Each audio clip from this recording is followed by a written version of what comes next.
4:22 a.m., Minneapolis, Minnesota. The city was buried in winter ice. The streets were empty, the parked cars frozen in place under a layer of frost. To the 42,000 residents of the Cedar Riverside community, the building at the end of the block was a place of leadership. It was the district office of Senator Ahmed Nur, but outside, the silence was about to break. A long line of unmarked black federal vehicles rolled to a stop. 58 agents from the FBI and DEA stepped slowly out into the bitter cold. There were no sirens, no warning lights, only intent. Agents formed a stack at the main entrance, badges covered, weapons ready. A breaching hammer slammed against the heavy oak door. Once, twice. On the third hit, the frame splintered. Federal agents, move. Agents rushed in, sweeping every room with precision. If you want the truth behind operations like this, support the channel. Hit like, leave your thoughts in the comments, and subscribe. Because what happened here was only the beginning. What they stepped into at 4:22 a.m. was not an office, but a signal. Section 1. The 4:22 a.m. office raid. Consider that 80,000 Somali Americans call Minnesota home. Soon upwards of 100 ICE agents could be targeting them who living here, many understandably nervous. Flashlights cut through the senator's office as low music filled the silence. What should have been filing cabinets and constituent letters told another story. This was not a workplace. It was a command point. Behind a hidden ventilation panel near the main desk, agents uncovered 23 sealed bricks of high-grade cocaine, each stamped with a cartel insignia. This wasn't personal possession, it was inventory, prepared to move. A steel safe bolted into the floor drew attention next. Drilling teams forced it open. Inside sat $4.7 million in cash, stacked with precision, banded by denomination, tracked by serial number. More money than the neighborhood bank held in its vault. This cash wasn't waiting to be spent, it was waiting to be moved. Then came the moment that changed everything. On Ahmed Nur's mahogany desk sat an active satellite phone, blinking with an encrypted message. The instructions linked Minneapolis to financial hubs in Nairobi, Mogadishu, and Dubai. This wasn't simple corruption. It was a global laundering pipeline operating from a U.S. senator's office. This was no mistake. It was a system, built deliberately by a man his community trusted. If you believe power should never place anyone above the law, tap like and comment, "Justice must be equal."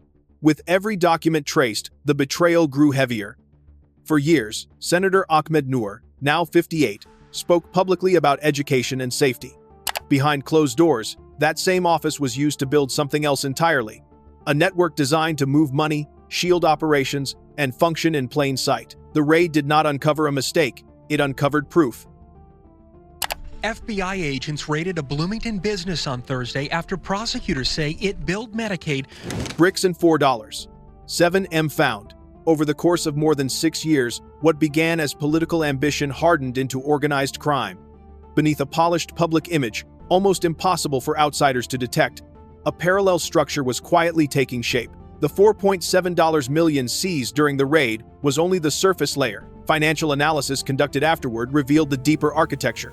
Through 27 shell companies, more than $79 million in physical cash and over $220 million in electronic transfers were traced through programs bearing his name. The scale alone signaled intent. This was not mismanagement, it was design. Surveillance footage later recovered by investigators exposed the human link inside the system.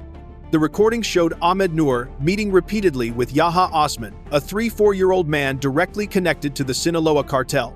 The meetings followed a pattern. Always brief, always deliberate, always away from public view.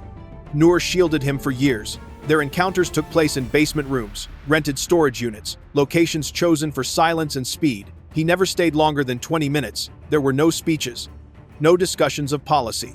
These meetings served a single purpose: approving the movement of narcotics at scale, measured not in packages, but in tons. To manage it all, the senator operated through 5 separate cell phones, each carrying its own number, its own channel, its own layer of insulation. Those devices did not connect him to constituents. They connected him directly to officers inside the system. By the time investigators mapped those connections, the response was no longer political. It was operational. Yes, Twin Cities leaders are preparing for a federal immigration crackdown as soon as this week. Section 3. Operation Northern Sweep. Officials were drawn in at multiple levels. Some accepted money, others convinced themselves they were serving national security. Gradually, questions stopped being asked.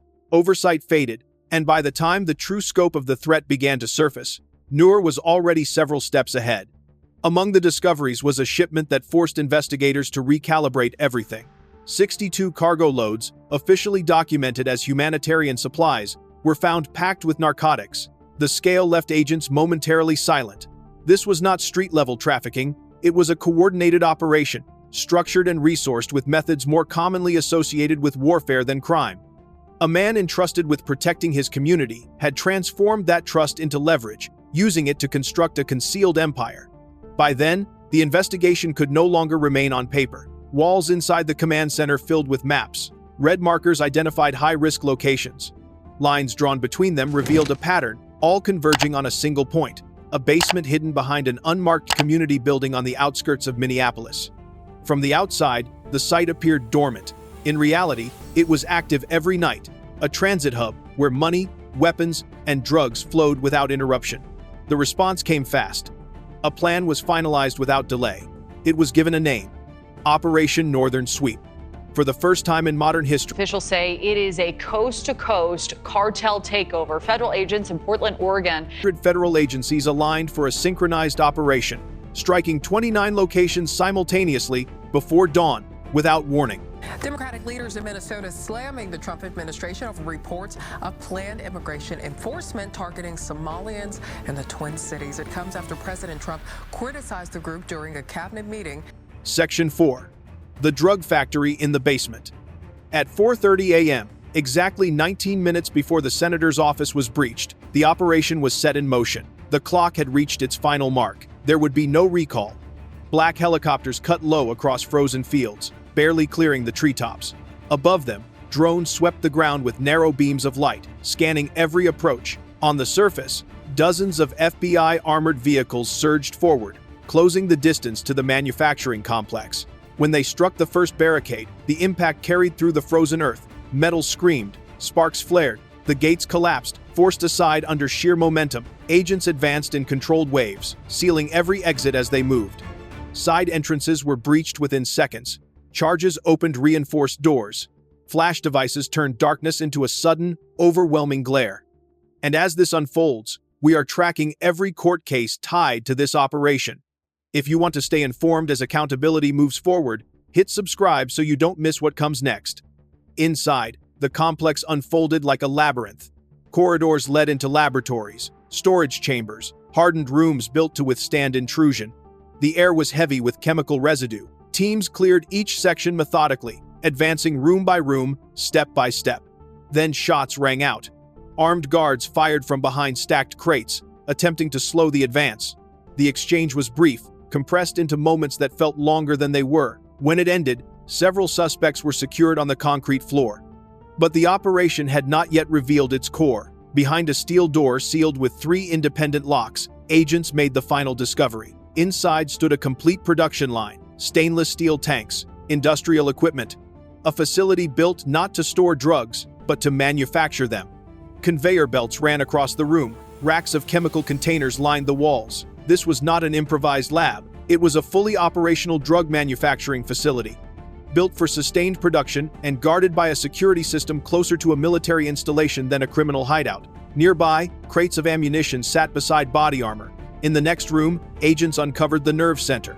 Screens glowed in the dark, maps covered the walls, encrypted radios remained powered on. Pinned among them was a photograph that stopped the room cold. A uniformed police sergeant, smiling, standing with known gang leaders. The fortress had fallen, but the operation was not finished. Once the last suspect was removed, the raid turned into accounting. In the evidence room, agents opened a metal cabinet filled with neatly labeled folders. Community development, youth outreach, public services. The titles sounded harmless. The contents were not. Receipts showed large sums approved quickly, without review. Transfers of $83,000 and $120,000 cleared within minutes, some late at night. Analysts matched bank records with city approvals. Patterns appeared fast. A councilman approved 6 permits in 12 minutes. A police captain received payments labeled security consulting. That same day, a flagged truck passed through the district unchecked. A clinic received $1.9 million for services never provided. A city clerk of 27 years broke down when she saw the files. They said it was for the children, she whispered. This was not corruption in shadows. It was bribery through forms, stamps, and official seals. In another room, satellite maps covered long tables, warehouses, basements, river docks, all connected by precise lines. It was not chaos. It was a system. What the evidence revealed was not a hideout, but a web, a system built to move money and cargo with permission. Near the maps, agents found handwritten notebooks. One recorded monthly payments to a police officer, $41,200, paid every month for nearly 2 years. Another listed small businesses with numbers beside each name, some as low as $600, others reaching $37,000. No services were performed. The money simply passed through. Emails confirmed the pattern. Approved the transfer. No delay. Warehouse ready. Do not inspect. As the files were sorted, a hard truth settled in. This network was not imposed from outside. It was built from within. Every document signed. Every shipment cleared. That afternoon, the lead prosecutor addressed a closed meeting. This is not one criminal, she said. It is a structure that has lived inside public life for years. When morning came, Minneapolis looked unchanged from afar. But up close, the city was quieter. The lights were gone. Only yellow tape remained, marking where trust had been cut away. Residents stood on their porches longer than usual as newspapers arrived early that morning. The headlines were impossible to miss. Major raid in Minneapolis. 29 locations hit. 245 kilos of drugs seized. $52 million in cash recovered. For many older residents, the numbers felt unreal. These were buildings they had trusted, places they had donated to, spaces where they had volunteered their time. Now the names in print were familiar, and that made it hurt. A retired teacher stared at the page and whispered, "I used to attend meetings in that building." She wasn't angry. She was wounded. Inside coffee shops, voices stayed low. One man shook his head. "I never thought this could happen here. We voted for him. He looked like a good man." At a local diner, a group sat in heavy coats. One man tapped the newspaper and asked quietly, "If a judge and a senator can do this, who can we trust?" A week later, the courthouse steps filled. Signs read, "We deserve the truth." The crowd wasn't furious, it was disappointed. Banks grew quiet. A small branch closed after its director was arrested. Parents remembered the vans near schools months earlier. "I feel foolish," one mother said. "I thought it was school supplies." Trust was the first thing lost, and it did not return quietly. In its place came awareness. Neighbors looked in on one another, conversations changed, and assumptions once taken for granted were no longer enough. The raids came to an end, but their meaning did not. What followed was not closure, but reckoning. If this story made you stop and think, stay with us. Like the video, share your thoughts in the comments, and subscribe for what comes next. Thank you for watching. Stay aware.